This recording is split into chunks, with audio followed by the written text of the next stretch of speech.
আমার প্রতি যদি আপনাদের রাগ থাকে, আপনারা যদি মাথায় দুটো পানি দিতে চান, আমি আছি, আপনারা দিয়ে আমার 2 মিনিট কথা।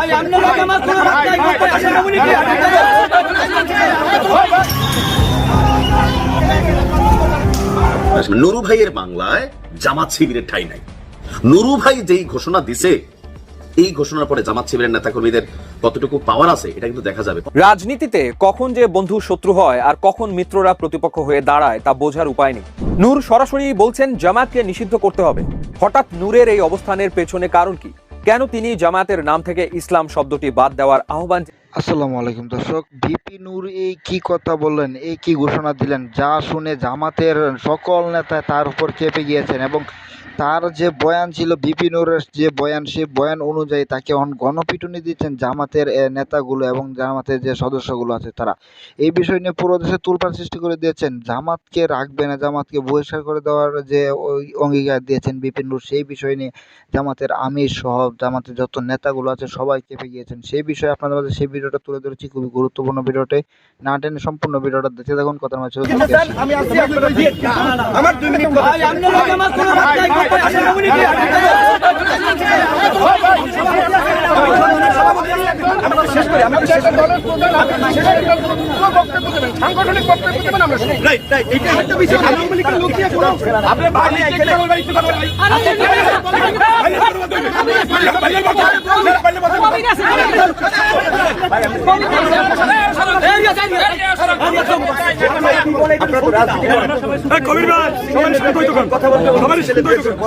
আমি আগে আপনাদের কিছু অনুমতি চাইয়ে নিয়েছি যে আমি 2 মিনিট কথা বলি, আমিও শুনবো। আমার কি আপনারা শুনছেন এখন পর্যন্ত আমি কাউকে গালি দিছি কোন রাজনৈতিক দলের নেতাকে? আওয়ামী লীগের আমলে শেখ হাসিনা এবং আওয়ামী লীগের বিরুদ্ধে আমাদের একটা তীব্র অবস্থান ছিল। আমার সোনা চাঁদের কোনায় আর কি বলবো, ডাক্তার উকিল নয় তো তোরে মন্ত্রী বানাবো। কেন মন্ত্রী বানাবো রে? তোরে মন্ত্রী বানাবো, তারপরে 7 পুরুষ বসেই খাবো। অর্থাৎ এই লুরু ভাইয়ের বাংলা, লুরু না মানে আমি ভুল, অনেক সময় একটা জোশের সুরে চলে আসে। নুরু ভাইয়ের বাংলায় জামাত শিবিরের ঠাঁই নাই। এখন অনেকে বলতো যে এই ক্যারেক্টারটা আগাগোড়া একটা গোপন আওয়ামী লীগ এজেন্ট ছিল, যদি আওয়ামী লীগের নেতাকর্মীরা নুরুকে দেখতেই পারে না। কিন্তু আজকে জামাত শিবিরের কপালে দুঃখ লাগতেছে। অনেকে যারা মনে করছিলেন জামাত শিবিরের নেতাকর্মীরা যে শেখ হাসিনা চলে গেছে, আওয়ামী লীগ ক্ষমতায় নাই, আমরা তো এখন কোন অবস্থায় আছি, খালি আগামী দিনে বাংলাদেশে আমরা জামাত শিবির দিয়ে ভরাই ফেলবো। কিন্তু আপনাদের জন্য ভাই দুঃসংবাদ, নুরু ভাই যেই ঘোষণা দিছে, এই ঘোষণার পরে জামাত শিবিরের নেতাকর্মীদের কতটুকু পাওয়ার আছে এটা কিন্তু দেখা যাবে। কমেন্টে লিখতে পারেন কারা কারা নুরুর এই বক্তব্যে রাজি। প্রয়োজনে রাজনৈতিক ঐক্যমত করিয়া সংলাপ হয়েছিল না, ওইরকম আবার প্রয়োজনে সংলাপ হবে। মানে আমরা যারা আছি আমরা তো চা বিস্কুট খাবো না, দেখবো আর কি, থাকে না অনেক সময় একজনে খায় আরেকজনে দেখে মজা পায়, ওই আর কি। তো এরকম চা বিস্কুট হবে, সংলাপ হবে, কিন্তু ফাইনালি কি হবে, জামাত শিবিরকে আবারও নিষিদ্ধ করা হবে। কিন্তু ভিপি নূরের এই দুঃস্বপ্ন এটা কি সত্যি হবে? আজকের যে ভিপি নূর, বিশ্বাস করেন আমি তো অনেক আগে থেকে কথা বলি, আমার গাইলাইতে নো, এই ভিপি নূরের উত্থানের পিছনে সবচেয়ে বড় ভূমিকা এই জামাত শিবিরের। আওয়ামী লীগের শাসনামলে এনটি আওয়ামী লীগ হিরো আলমও যদি দাঁড়াইছে, আপনি দেখেন আরাফাতের বিরুদ্ধে তার পাশ করার অবস্থান তৈরি হয়েছে। কেন? বিএনপি এবং জামাত শিবির তারা কিন্তু সর্বোচ্চ সাপোর্ট দিত। আর বিশেষ করে জামাত শিবির এক সময় ভিপি নূরকে আপনার সোশ্যাল মিডিয়া থেকে শুরু করে সব দিকে তারা কিন্তু সাপোর্ট দিয়েছে। কেন? ভিপি নূর শেখ হাসিনার বিরুদ্ধে প্রকাশ্যে কথা বলতো, তলে তলে মিল ছিল। অনেকে বলেন, আমরা আসলে এগুলো প্রমাণ জানি না, তবে নুরু একবার বলছিল যে নেত্রীরে দেখলে নাকি মানে শেখ হাসিনা দেখলে তার আম্মুর মতন মনে হয়, এরকম হালকা ভিজাইছিল আর কি। যাই হোক, তো এখন যখন বিএনপি সরকার ক্ষমতায় আসলো, আমাদের প্রবাসী কল্যাণ, যিনি প্রবাসীদেরকে প্রতিনিয়ত কি দিচ্ছেন তিনিই ভালো জানেন, তিনি তার নিজের বেতন 10 লাখ দাবি করতেছেন, মন্ত্রীদের সুযোগ সুবিধা চাচ্ছেন, এই প্রবাসীদেরকে দিয়ে যিনি মানে একটা সময় আজকের দিনটাতে আসছেন, আজকে সেই প্রবাসী এবং বৈদেশিক কল্যাণ প্রতিমন্ত্রী, যিনি কর্মসংস্থানের প্রতিমন্ত্রী আমাদের ভিপি নুরুল হক নূর, বর্তমান রানিং এমপি সাহেব, মন্ত্রী সাহেব, তিনি আপনার এই মুহূর্তে জামাত শিবিরকে নিষিদ্ধ করার জন্য ডাক দিচ্ছেন। তবে প্রবাসীদেরকে নিয়ে কি করতেছেন নুরুর একটু এগুলো বলা দরকার।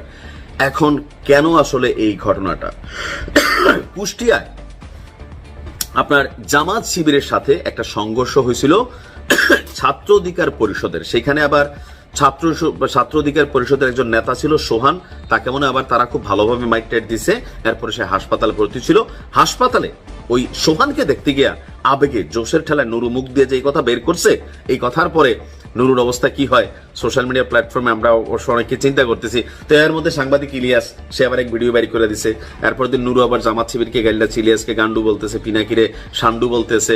হ্যাঁ, তো এরকম নানান কথা বলতেছে। এখন কেন? নুরু বলছেন যে আওয়ামী লীগ জামাত শিবিরকে নিষিদ্ধ করেছিল, তো তার মানে সে এটার পক্ষেই ছিল, কিন্তু তখন তো মস্কা লাগাইছে, ভাজ লাগাইছে।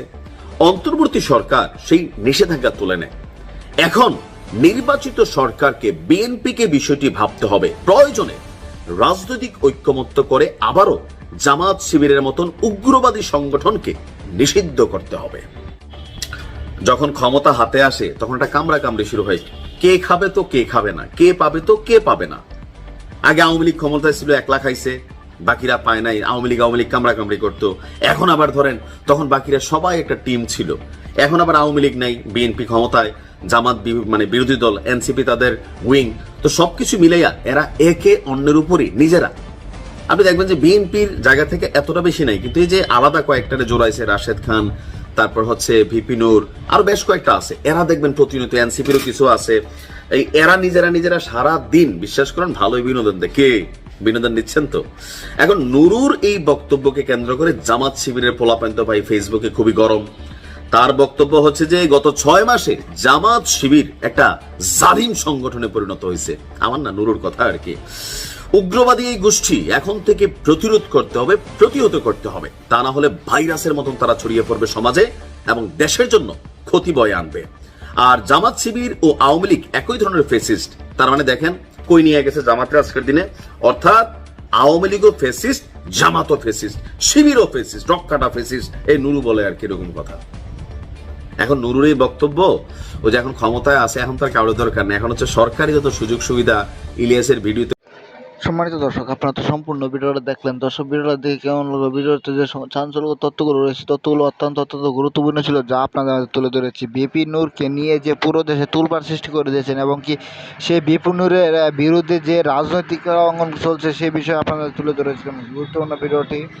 বিপি নূরকে গণপিটুনি দিয়েছেন জামাতের নেতাকর্মীরা, সেই বিষয়ে আপনাদের ভিডিও তুলে ধরেছি। ভিডিওটি অবশ্যই ভালো লাগলে লাইক, কমেন্ট, শেয়ার করে দেবেন। চ্যানেল নতুন হলে অবশ্যই চ্যানেলটা সাবস্ক্রাইব করে দিয়ে পাশে থাকা বেল বাটনটা অন করে দেন।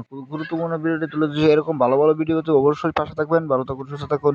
দেখা হবে পরবর্তী ভিডিওতে।